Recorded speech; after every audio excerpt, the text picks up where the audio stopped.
Hello students, तो क्या आप भी कर रहे हैं यूपीसी नेट की तैयारी? तो चलिए करते हैं इस बुक के क्वेश्चन से तैयारी।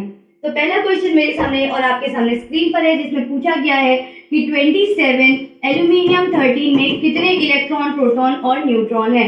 यानी इसमें आपसे पूछा गया है प्रोटॉन को डिनोट करके ए, इलेक्ट्रॉन को डिनोट करके बी और न्यूट्रॉन को डिनोट करके सी, कि इनका रेशियो बताना है। तो आपको पता होना चाहिए ये होता है मास नंबर और ये होता है एटॉमिक नंबर, जिसका मतलब है प्रोटॉन और इलेक्ट्रॉन दोनों इतने ही हैं। एटॉमिक नंबर ही तो शो करता है प्रोटॉन और इलेक्ट्रॉन की संख्या। तो यहाँ पर आप देख सकते हैं प्रोटॉन भी है 13, इलेक्ट्रॉन भी है 13 और न्यूट्रॉन की अगर मैं बात करूं तो वो यहाँ से आएगा, क्योंकि mass number is equal to proton plus neutron.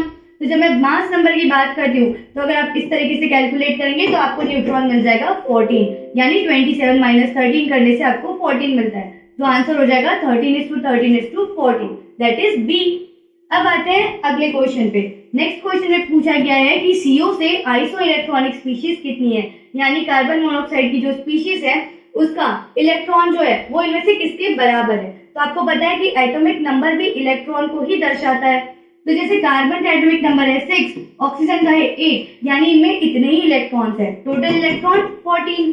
तो जब मैं बात करती हूँ इन सारी स्पीशीज की तो आप पाएंगे ए में यानी साइनाइड नेगेटिव में होते हैं 14 इलेक्ट्रॉन स्पीशीज, और इसीलिए आंसर होता है इसका ए। तो दो क्वेश्चन मैंने कर लीजिए। अब आपको अगले क्वेश्चन की तरफ बढ़ना है, दैट इज थर्ड क्वेश्चन, और ये मैं आपके लिए होमवर्क देती हूँ ताकि थोड़ी मेहनत आप भी करें। तो जल्दी से जाइए, सॉल्व कीजिए और इसका आंसर जल्दी से कमेंट डाउन कीजिए।